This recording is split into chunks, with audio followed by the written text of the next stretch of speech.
We're doing more power rankings. This time we're in APAC. We're gonna be going through these. What is this? 9 teams?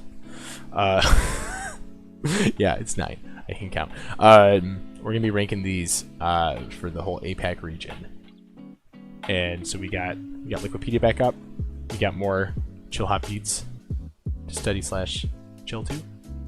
And let's go break this down. We always have to start with the bottom and the top to try and figure out what our parameters are and base everything off of that. So you know, like, what our top end is, so everything beneath it, you know, you have like a concrete on each side. So the most concrete one out there, we're putting Valiant up bottom, baby. 3 tier breaks below everyone else. This is being recorded as of March 8th, 2021. And Halo is dropping a couple of the Valiant roster leaks today. They're making some one winner pickups. It was the Silver 3 and then a couple others. We got Chinese Red Shell. We got Dia Super Rich not getting on there. That sucks for them. They got Crystal. They got yeah, here we go. Hybe, Melanrin, Silver 3. Hybe's pretty decent. This guy, I have no idea if I'm saying his name right. He's alright. They're just gonna be a bad team. There's no way around it. Sorry, dudes. There's not much saving they can do, especially if Dia and Super Rich said they don't want to be part of it. They also got the coach, whose name I'm blanking on. I already closed out Reddit. Was the head coach of one winner. Yeah, they're just, this is a lock for bottom tier. So let's figure our top end. I think like the safest bet is we have to have both Shanghai and Seoul as the top 2. It's debatable if which one's gonna be like the best team. By the way, I think these power rankings, it's more about where they finish regular season going into playoffs, like what seeds are gonna be for playoffs, instead of just like what's the best team. I don't think it's really indicative of like who's gonna win. I still put Shanghai as favorites over Seoul, even though Seoul made it to the finals last year. But I almost look at this like the Milwaukee Bucks kind of run the regular season, and then they still have to prove themselves in the playoffs. But like, you know, just looking at this Shanghai roster, like, it's the same thing. It's the like okay, so they lost Fearless, which is massive. Fearless was incredible. I think he was like a sleeper MVP candidate last year. He's easily top 5 main tank. Fate is still really good. I think the thing with Fate though is that he is really more of a floor raiser, not a ceiling raiser. He does not get your team to the next level. He is really good for teams of bringing them up from where they're at, but he's not going to take a very good team and turn it into like the best team. We have Ursher and Molly joined. Molly's really good as that rotation piece here, since we don't have Luffy anymore. Izyaki's been pretty good for them, but Molly looks pretty good on Chengdu. I don't think he's as good as Luffy actually, but he's still pretty close. I think that's a pretty good replacement for the depth of the flex support. But Ursher is a nice pickup here. Obviously, like the big thing is Fleta Lip DM is already like a cracked DPS lineup. Ursher really fills that out. So just looking at this, you got to keep them in top tier. The biggest thing for them is really the fact that you lost Fearless and you added Fate. When you're comparing them against Soul, though, there's just this thing about Soul, and it's part of it is because they now have this London core, i.e., literally just profiting gesture, where those guys, the teams they've been on, slump a lot. Every season so far. Soul's done that every season. London's had a couple seasons when they were with them. And I just think they're gonna hit like some like 6-game slide or something like that. And overall, they're still gonna be a good team. It might be like a meta thing. It might be, you know, they're trying out something new or something's just not clicking just right. They're, you know, messing with the lineup, but they're still gonna be 1 or 2 at the end of the day. Like, it's one of them or Seoul. Or sorry, one of them or Shock. But I think the biggest thing you have here is the Sabiolbi edition. He didn't play much last year, to my memory, because New York had way too many, like, just incredible DPS to really balance on that team. But I like this, like, three-headed rotation here. These guys are all gonna be really good. Fitz has really shown up. He was getting kind of trashed a little while, like season 2. Is just not being good enough to really hold, like, for what the expectation is. But I think he's shown up to be a really solid damage for this team. The really interesting thing here is the support line. Creative is good. I think, did Badoshin actually, yeah, he did retire. I think they're fine with creative in this position. Animo is obviously very good. I think they're going to struggle if it's like this Bap Lucio meta I've been hearing about. I don't really know what the support meta is going to look like. I mean, we're going to come up on an experimental patch pretty soon here. Overall, I like this. Marvel and Gesture are both really good. 2U, I think, slots in pretty well. They've always had some trouble with like finding like the right flex tank to put with this lineup. I think 2U is like the right, like this. They're not landing a top 5 flex tank at this point. I feel like, you know, you're looking for like that plug and play kind of guy, someone that's just going to slot in, they're going to kind of do their job, and just be consistent. And I think 2U is going to be that guy for them. I don't see them as moving too far in either direction from where they were. You just have small downgrades on the support line, having lost Slime and Badosian, but Sabiolbi is going to help them a lot, I think. So I might leave him in the same spot. I'm personally leaning towards leaving Shanghai top, just above them. But there's one other team I want to put in this tier. It's going to be Hangzhou. People are ranking them too low. It's crazy. Why is Hangzhou so low in everyone's power rankings? Like, how is this lineup not crazy? Already, you have Gushue, Gotsby, IDK. That's really good. Then you had Architect, also really good. And then, oh, hold on. Who are we running with this? Bernard, good.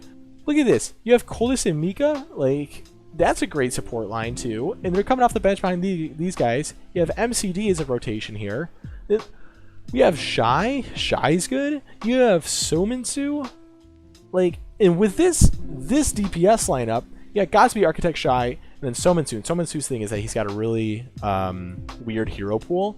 You've got these 3 guys that he's rotating between. It doesn't matter if he only plays 3 heroes at like that top level that he does, because you just have to slot him in with these other guys. They cover every other gap that you need. This is nuts. This team is really good. Do I put them above these other ones? Maybe. I think these 3 are all really close to each other. I think these 3 are almost interchangeable. Like, any of these 3 you could reasonably put at the top. Almost to generate clicks. I want to put Hangzhou up top almost. These 3 are all really close. I think it doesn't really matter what order you put it. They're going to be neck and neck at the end of it. Can you reasonably put Hangzhou? Okay, let's talk about what upgrades they made. Because who's the big losses? Kyoku's gone. Kinda sucks. Crystal's gone. That's okay. Ria's gone. That's okay. Because I think Bernard's better than Kyoku. Maybe. Bernard that's a side grade, not an upgrade downgrade, I think. The big thing here is this DPS lineup is crazy now. So now you're not running Adora. Like, I don't know, you get IDK is a Lucio specialist. You have Coldus Mika they can run together. They were really good. They were a great duo on Billy. MCD spent sleeper still? Like, that was like, we don't want him to get picked up because he was really good. Dude, this team slaps. They patched every weakness they had. I look at this team, I don't know what the weak link is here. Like, I don't see a single thing here that makes me go like, yeah, this is they need to improve here. I guess the only thing is I feel like Godsby's gonna step up like a little bit, because the big thing with the league is if you win, you have to have like multiple top 5 players, right? Like, it's the teams that have been at the top for so long, like Shock and Shanghai and all of them, like, they have had multiple top 5 players. Shock's got when they were most dominant, they had Moth, they had Choi, they had Sinatra.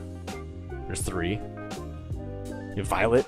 Yeah, he's also top tier. He's top 3, maybe the best in his position. You had Shanghai. They had Fearless, Fleta. They had Lee Jae-gon, you probably put up there. He's top 5, maybe top 3. Void. You look at this list. IDK is top 5 support, top 3 in APAC, maybe top 3 overall. Yeah, I don't know. For main support, I should say. Gu Shui, top 5 main tank. Bernard's pretty good. I think he'll show up even more now that he's on a significantly better team than he was last year. I don't know, man. Yeah, I guess like Godsby has always been like, he's good. He's really good. He's got to be pushing like that Carpe level. Or like, you know, some of those guys that, I don't know if you can really put him with Fleta or anything. You know, like he's got to be that kind of guy for Hangzhou, I think, to really be taken seriously at this one. But like right now, I'm looking like that's the only thing that I pick apart from this roster that's like a potential issue. I don't think it is. I like Hangzhou on top. I like Hangzhou number 1. Yeah, I'm keeping it like this. All right, number 4 is the Fusion. We're talking about downgrades, upgrades, side grades, every kind of grade there is. It's a 7-man roster. They lost a lot of people. They lost a lot of really good people. Hisu, Ivy, were all both really good for them. They had a really good rotation on that. Fury Sato was such a great tank line for him. But Mato was really good.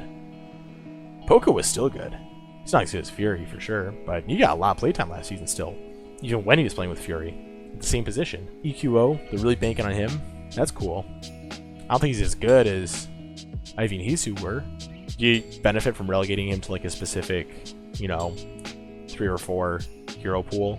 And then you gotta get like one other guy that's like another kind of rotation that will cover a lot of the other gaps. But again, you still got Shockwave. Shockwave and Carpe's got a little weird of an overlap to me. Shockwave, I think like the heroes he's known best for are the snipers. He's a really good Widow, he's a really good Ashe.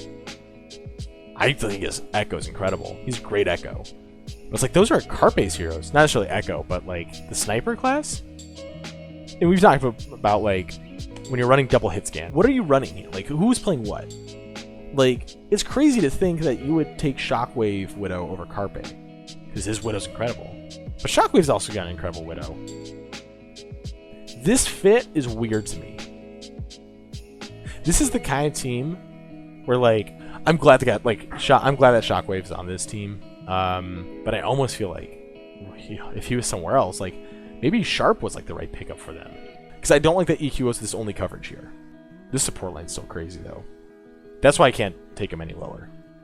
That's why they still gotta be top 4. Is this tank line like solid, support line incredible, and then like still like straight up Carpe, EQO, Shockwave. That's pretty good.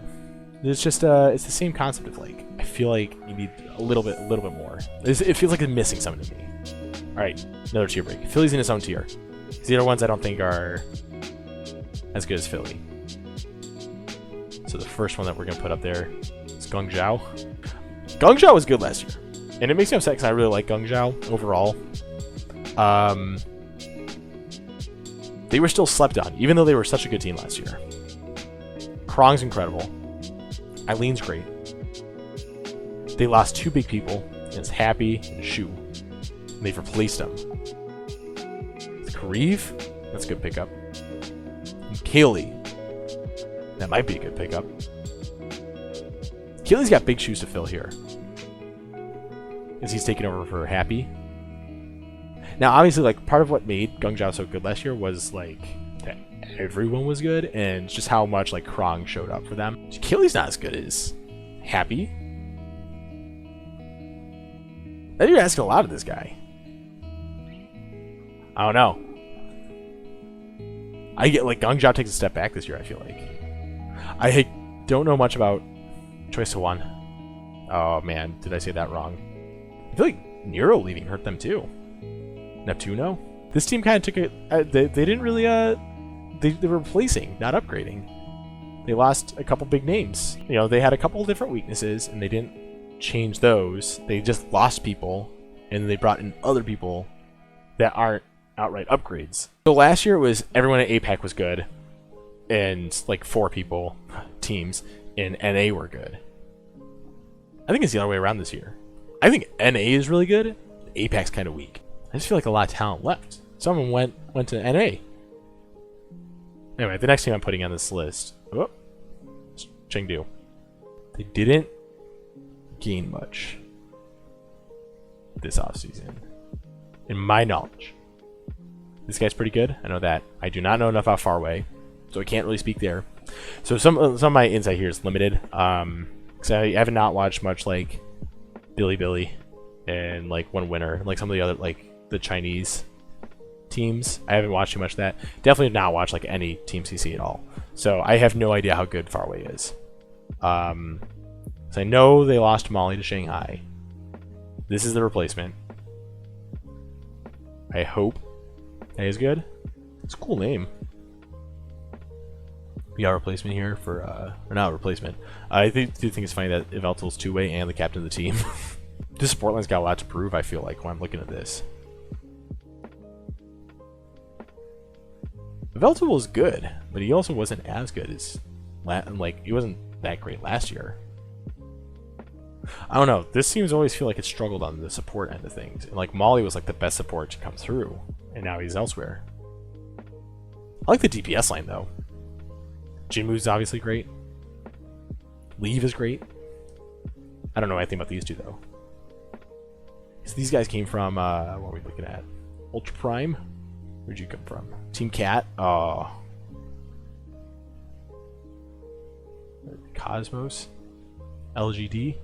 You're probably not going to get much playtime behind leaving Jinwoo. They cover a lot of different bases there.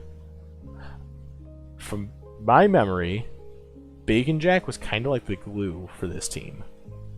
Because, like, Jinwoo Leave are cracked, but they still have their weakness. Like, they still have, like, things that they're missing. They don't cover everything. Bacon Jack was good. You did a lot for him. So, I don't know how good Jimmy is. It's a great picture. If he's good, if he's really good, then I'll put Chengdu over Hangzhou. I guess it's kind of dependent upon which one's going to be better, Jimmy or Keely. Whichever one's better, their team's better. That's like the biggest thing. But for right now, just for how everything else shakes out, I didn't even talk about their tanks. Ameng, classic. Late Young's a 2-way. We got Elsa. Elsa's pretty good. They brought in Gaga. I've heard that apparently he's a good Wrecking Ball player, which is really funny, considering they have another really good Wrecking Ball player on the roster. I think that's really there to help Ameng kind of narrow down his hero pool to what he's good at. I don't know, that's just kind of what it comes down to for me when I'm looking at this, is like, I need to watch some film on this guy. I don't know how good Jimmy is. Yeah, I think that's my stance on this, is whoever's better, Jimmy or Keely, their team is better. The rest of the teams look pretty similar, just power ranking wise. Those are the two biggest X factors to me. Alright, this one's pretty obvious. New York's in its own tier here. Really sorry after all these years of New York being competitive. It's come to this. This is a huge loss, going from Mono to Yakpung. Bianca's not bad. I like Feather. Feather's pretty good. Ivy's really good. Have not seen anything like... I'm not even going to try and say this. No, it's Guangboong? Guangboong. Guangboong. I got the American accent on there. Floor's not bad. I don't... They went from having too many good DPS to not having enough. I think Feather and Ivy's going to be alright. I remember seeing like a lot of Sombra from him. Ivy obviously is projectile. He's really good at May last year. Man, it really does come down to this guy right here. He's the one that covers the sniper class. You do the Widow and the Ash. That's kind of like massive that their DPS duo, their best DPS duo on paper is Feather Ivy, and that leaves you with so many gaps. They're going to be playing like a lot of Sombra comps, I think, unless this guy ends up being Sleeper, and we don't expect him to be as good as he is. which I'm all about. I love to see that. I love if this guy. I don't know if he's an unknown because I just don't watch enough contenders. But I love when guys that are relatively unknown come into the league and kind of just tear it up. He could be like a Jerry kind of guy. I also don't know enough about Friday. APAC in general, I don't know as much about. I know a lot of the names. Some of the newer guys I'm not going to know too well because I haven't really been keeping up with contenders. But the big thing here is that they lost both Animo, and Mandu. Or Mandu. I'm going to say everyone's name's wrong. Hopefully Friday's good enough. I mean, he comes from, what is this? OZ? Got 03'd a lot. Oh no, New York's missing a couple things. I think this is it. This is the rebuild. They didn't. We saw the best in New York, and it's gonna be a little while before we see the best of them again. I don't know. This makes sense to me. Like this is. There's a huge drop off. I think like right here. Like Philly's gonna be competitive. And like the rest of these, not super great. But these teams are gonna be good. I'm gonna download this so I can tweet it. If you want to see this tweet, so you can react and tell me everything about it, and how I'm wrong or right, or whatever else you want to say, follow me on Twitter. Let's find other tweets of mine. Let's do this really quick. So I have this. This is NA that we just did. All right, let's do a little comparison here. How do we think these teams are going to stack up against each other? Ooh, this is tough actually. So we have our top 3 for both. So these are our top 6 teams overall across the whole region. Shock, Dallas, Justice, Spark, Dragons Dynasty. Yeah, I think you can put them all in the same tier. I think that's safe. All right, let's do it. Shock. Whoa, not them. No, no, no. Shock's up there. Dallas is up here. Washington. No. No. There we go. Washington. That's a good tier. That feels good. I like that. Next we got our next tier for NA is Mayhem and Gladiators. That makes sense to me. I think I take both of them over Philly though. Which is why I want to even put Mayhem, Gladiators, this tier break. Oh, I have another one to work with. Okay. I like that. We got Guangzhou Hunters. Dude, I want Defiant and London over those two. Yeah. We're doing that. They're in the Philly tier, aren't they? I think so. Mono versus Sato. Oh, okay. Not just player by player. Let's look at tank lineups. So we got Mono and Poco. Matched up with Sato and Michelle. It's pretty close. Our DPS lineup, we got Hisu, Naste, Logix versus Carpe, Shockwave, EQO. That's pretty close. Philly probably gets the edge there. Supports the Philly wins. That's like their best. That's what they're good at. Yeah, I'll take Philly over Toronto. London. Yeah, that looks good to me. Alright, what we got next? Guangzhou, Chengdu. Yeah, right about this range. You see the little addendum I added, because this is my old one. Houston's in this area now. I'm moving Houston up. I still think Guangzhou pretty easily. Better than Atlanta. Yeah, I like that.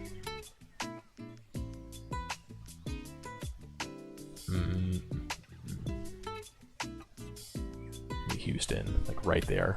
That's pretty good. That's going there. That's a fun topic of debate. Valiant or Titans? Who gets the first pick in the potential draft? Does that leave Paris in its own tier? No, it doesn't. Oh, I guess it does. Because they're definitely worse than... Are they definitely worse than New York? I didn't prep this one at all. I stopped at APAC. I didn't put these two. I grabbed the wrong one. There's Turnal. Alright. Don't know enough about New York's DPS. I like Nega Onigod. Yeah, that's right. Feather and Ivy. Versus the strong line of Nega Onigod. Also pretty close. Yakpom Bianca. Versus this. Dan. Dan. Oh, his name's Daniel, that makes sense. Elivote. Probably give the edge to New York there. Supports. Jonak. Friday. There's Neptuno. Khan. Wrath of Khan. Yeah, New York probably gets the edge, don't they? That makes sense to me. This is a pretty stacked tier here, don't you think? I don't even know if I want to... Can you tier break anywhere in here? I don't think I can or want to.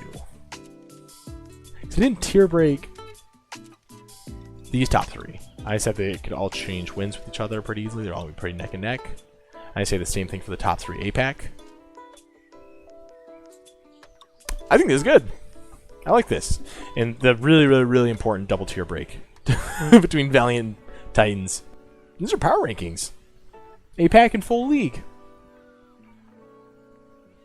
I'm about it. Alright. I'm tweeting this one too. Download. I'll use this as my opportunity to say, once again, plug my own Twitter. And the subscribe button on my YouTube, which is coincidentally directly below this video. Alright. See you dudes later.